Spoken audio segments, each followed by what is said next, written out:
Fala pessoal do Sexto Verde, e hoje você já deve conhecer o ambiente aqui que nós estamos, né? Se você tem acompanhado os vídeos do canal, você já conhece essa fera aqui. E vocês hoje vão ver o que? Hoje nós vamos descobrir o legado do Império dos Luizes. Porque nós vamos falar sobre o Luiz pai, o velho Luiz, o Luiz que hoje se tornou pai desse que é o Luizinho. Pessoal, hoje nós estamos no Exotiquário. E para vocês ficarem por dentro do assunto, nós vamos começar com essa família que tem apenas 3 espécies de quilifiches cadastrados. E essa loja aqui é a mais antiga de Goiânia, né, Luiz? Exatamente. Ela foi inaugurada em 1962. A princípio chamou Aquário Goiás. Meu pai gostava do hobby, passou a reproduzir os peixes com uma chácara que ele tinha, e aí ele resolveu abrir uma loja e foi lá na Galeria Central, na Rua 3. O pior que eu lembro da loja, não que eu seja velho, porque a loja é muito tradicional, né? Então a tradição é uma coisa que arraiga na cultura da gente. A loja em si, ela começou como Aquário Goiás e depois se transformou na Exotiquário. Mas nessa mudança, o seu pai começou tudo isso. Conta aí um pouquinho dessa história do velho Luiz. Bom, meu pai ele gostava muito do hobby, né? E quando era mais novo, ele já mexia com uma criação de peixe ornamental, e aí ele resolveu comprar uma chácara aqui perto para poder reproduzir esses peixes. E assim, muitos amigos de hobbyistas incentivaram ele a fazer isso, porque em Goiânia não tinha nada disso. E aí, a princípio, começou por aí. Depois ele passou a fazer captura em volta na região de Aruanã, entendeu? E foi lá que ele conseguiu classificar essas 3 espécies de peixe. Pessoal, dessas 3 espécies de peixe, teve até a ajuda de um profissional importado, né? Nós temos um gringo nessa história. Um grande amigo dele, Rosário Lacorte. Esse americano veio fazer uma visita. Primeiro ele veio numa pessoa no Rio de Janeiro, se não me engano, acho que era o Rainer, um americano, que mexeu com exportação de peixe. E esse americano contou da região aqui, de Aruanã. Meu pai já tinha casa lá em Aruanã, já capturava peixe lá na região de Aruanã. E esse americano quis conhecer, né? E na época que o americano veio, onde dava o peixe, já era peixe sazonal, cai em poça, aí a poça seca, deixa novo, 6 meses depois a água vem, ele nasce de novo, né? E esse americano era especialista nessa espécie. E ele passou, se não me engano, veio para passar um final de semana, e esse americano ficou um mês lá. Um mês. Viciado. E só que foi assim, na época que ele foi, a água já estava muito baixa.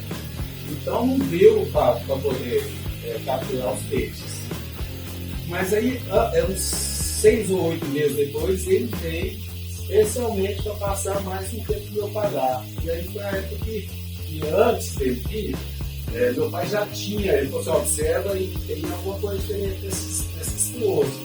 Meu pai começou a observar mais, e aí me encontrou e falou para ele que ele tinha encontrado os peixes diferentes, e aí ele resolveu vir para poder. Olha só, esse confere. Exato. Uma análise taxonômica. Exato. É um nome difícil, né? Mas a gente vai aprender tanto que a gente decora. Agora, uma coisa que eu não decorei, pessoal, são os nomes dessas 2 espécies que o pai do Luiz e vô do Luizinho descobriu. Então, eu vou deixar para o Luizinho falar quais são as espécies de quilifiche que seu vô catalogou, Luizinho. Na verdade, foram 3 espécies. A primeira é o Simpsonix costae, que hoje virou Spectrolepis costae. A segunda é a Maratequara lacorte. Essas 2 do hobby de quilifiche são uma das mais desejadas mesmo, que são bem bonitas. E a terceira é a Plesionevera aruana. Quando meu avô descobriu, esse americano veio para poder levar, para poder catalogar lá fora, porque até então aqui era muita pouca gente que catalogava e tal. E ele descobriu essas 3 espécies aí. Poderia ter descoberto mais, só que na época eles confundiram uma espécie com a outra, daria para ter descoberto mais uma vez. Isso é fácil confundir, eu confundo não daria até hoje. Né? Agora tem uma coisa para dizer para vocês. Chupa a concorrência. Aqui não é só piqui, não, tem clifish. Mas esse vício, essa paixão se tornou um negócio de família, né? Como que foi a entrada sua depois? O pessoal fala que você fez Luizinho só para poder ir herdando. Também tô achando que foi. Foi para... Também tô achando. Eu acho que eu fui feito dentro de um aquário, na verdade. Depois que você saiu do aquário, né? Que você recebeu algo, você nasceu dentro do aquário. Você recebeu algo. Saiu do leite. Saiu da quarentena. Saiu da quarentena, né? Já largou o leite, já passou já para alimentação mais sólida, né? Artêmia, camarão, raçãozinha bacana. E você, Luizinho, como é que você chegou nisso aí? Foi vendo o vô, foi vendo o pai? Eu acabei sempre cresci nesse meio, mas eu falo que assim, acho que não é nem o meio, parece que eu já nasci com o negócio de gostar mesmo. E fui acompanhando meu pai aí, meu avô, eu demorei a conhecer ele mesmo, demorou, sei lá, uns 10 anos, eu rodei para o Orlando e conhecer ele. Mas eu falo que não é nem gostar, é doença mesmo. O negócio é doença. E assim, eu sempre gostei do que eles falam que é bofeira, dos peixes mais feios, dos peixes mais esquisitão. E menino, eu com 16 anos eu ia a pé pra loja lá, já ficava meio período. E a partir daí eu fui até hoje. Pessoal, tem uma coisa interessante, que neto de peixe, peixinho é. E o Luizinho também tem um clifish catalogado, né? Sim. Qual que é? Vamos descobrir o que você descobriu aí. A gente juntou mais 2 amigos e na época da chuva tem uns 10 anos isso aí. Na época de chuva a gente fala, bora dar uma olhadinha no Eno pra ver se a gente acha. No primeiro lugar que a gente foi, batemos o salário e saiu uma fêmea. E a gente falou, é difícil, cara. Só que o macho foi difícil pra pegar. Aí voltamos lá depois, batendo, conseguimos pegar o macho. Aí a gente já viu que era uma pituna, né? Uma espécie de pituna, a gente não sabia qual que era. Poderia ser espécie nova. No dia até meu avô estava aqui no dia, assim, ele olhou, é pituna mesmo. E a gente ficou meio bocado e tal. E porque estava muito cheio lá, o poço estava muito cheio, esperou baixar um pouco, aí foi lá e pegou umas 50. Aí a gente mandou pro cara que cataloga aqui no Brasil, esqueci o nome dele. Mas aí ele pegou, começou a fazer os estudos e viu que era uma espécie nova mesmo. E na região de Goiânia mesmo é a única que tem.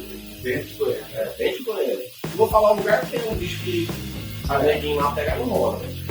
Mas é difícil aquele bicho dentro da cidade. Luizinho, eu quero criar aquele fish. Qual que é a dica que você dá? Como deve ser um aquário de fish? O que você orienta aí pro pessoal? A primeira coisa, aquele fish nacional, esquece. Por que não pode? Está proibido, não pode. Não dá. O que você vai conseguir achar vai ser alguns africanos que são liberados. O verde neve é o mais comum, e um dos mais bonitos também. Tem os lotobrancos também que são bem bonitos e fáceis de criar. Mas a questão do aquário, um aquário pequeno aí de 10 litros, se você conseguir lá, normalmente a gente gosta de trio, um macho e 2 fêmeas. Não é para colocar 2 machos, não vou brigar bastante. Bota o trio lá, alguns vai ter que enterrar na turca que a gente fala, mas a gente usa pó de coco, fibra de coco, para eles poderem enterrar e botar os ovinhos lá. Outros a gente faz a bruxinha, que é um negócio de isopor com as linhas de crochê, onde ele bota os ovos ali e você tem que coletar. Tem que tirar todo dia, você tira ali. E a aquário às vezes nem precisa de bomba, é igual o. Vai precisar de tampa. Precisa de tampa, eles falam bem. Pula bastante. É Algumas espécies já vai precisar de uma filtragem, aquário maior, mas não tem muito segredo não. Tem gente que cria em caixa d'água, deixa lá o relento, joga a ração desse pano e jardineiro mesmo, cria mesmo. A produção dele é teoricamente fácil. É tranquilo. Algumas espécies são enjoadas. Tem espécies que precisam ser água gelada, então cada uma tem um. Certo. Aí, de repente, seu pai está lá andando, olha, encontramos aqui, essa espécie não tem. Como que esse processo de catalogamento, catalogação, como que é feito o catálogo? Eu descobri uma espécie hoje, qual que é o processo para falar, esse peixe agora existe? Geralmente tem uma classificação por nadadeira, mede a distância disso, grama, mente, é meio transporte, né? Normalmente sim, tem que pegar lá, pega lá uma quantidade maior, manda pro cara e o cara vai fazer o estudo. Aí ele pega assim, já sabe às vezes do gênero ali, já procura espécies para ver se é a mesma ou não. E é estudo mesmo, é estudo publicado, o cara passa meses para conseguir catalogar um bicho desse. Seu pai descobriu as espécies quanto? Na década de 80, É o mesmo processo para se catalogar de 80 para cá ou mudou alguma coisa? Porque eu imagino que na época, eu não era nem nascido, deixa claro.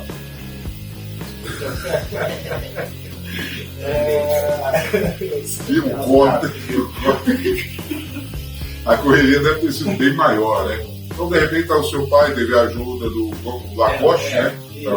Na verdade, essa classificação quem fez foi o americano que fez, sabe? Mas não foi o Lacoste, o cara que ele chama lá. Então, o trabalho acho que é Lazara, né?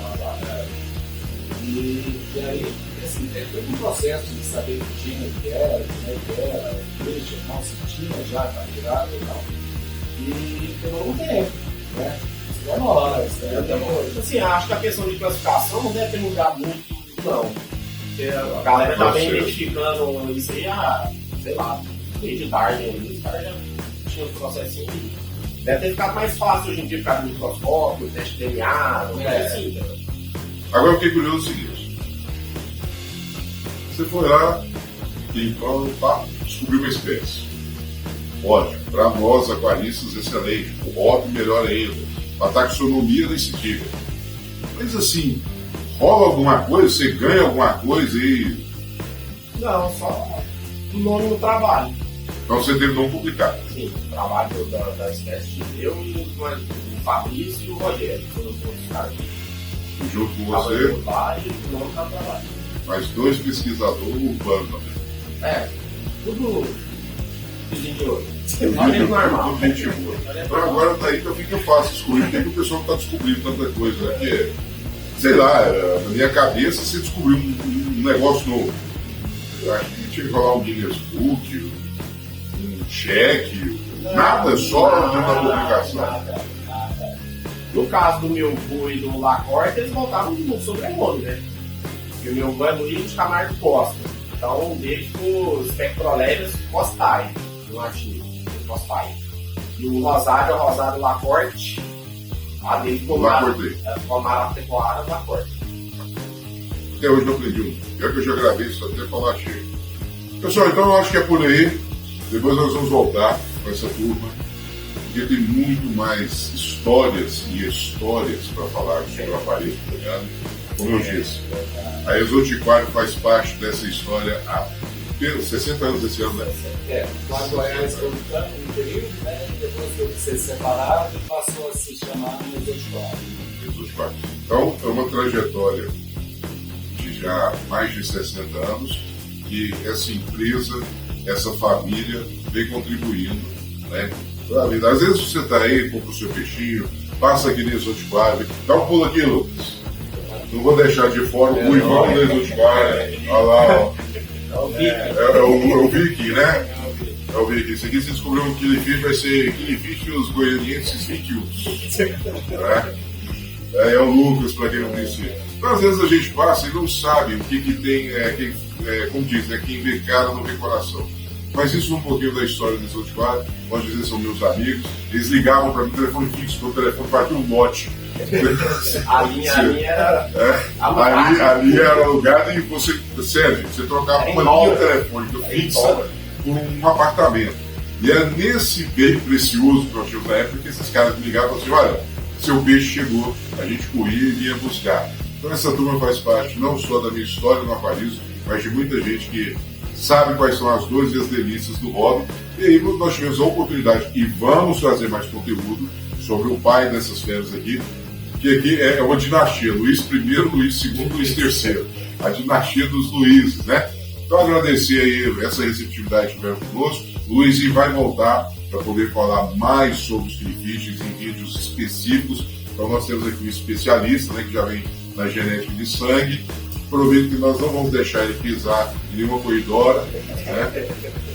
Não que ele não goste de corridora, porque foi uma barrigada que deu aí, né? E o Luiz a gente vai... Barriga verde. E o Luiz a gente vai torcer para que ele está tranquilo, né? Não acredita não. Vamos ver se o Luiz dá as caras aí pra gente. Né? E vamos saber mais um pouquinho da história do Exotiquário com o passar do tempo e aprofundar mais sobre a história e mais especificidades que nós temos sobre o killifish para quem tem interesse de criar esse fish, que realmente é um animal fantástico. Né? Eu acho. Eu tinha vontade de ter um aquário só de beta macho, mas o bicho é nojento. Né? Tem um aquário só de beta macho, né? Uns 30 lá dentro. Né? Mas é desse modelo. E bem que ele falou que ele gosta dos bichos esquisitão. Esse peixe dele, o ovo é seco e fica pulando em poça d'água. Eu deve era um peixe do céu, né? Peixe das nuvens. Eu conheci como peixe da chuva. Quando chovia, o povo achava que caía na África. O pessoal tinha muito essa questão. Pessoal, até aqui mesmo. O trabalho da gente é peixe da chuva. Nós estamos na moda. Pessoal, valeu por acompanhar o vídeo até aqui. Tá aí a presença dos nossos amigos. E logo a gente volta. Falou! Valeu!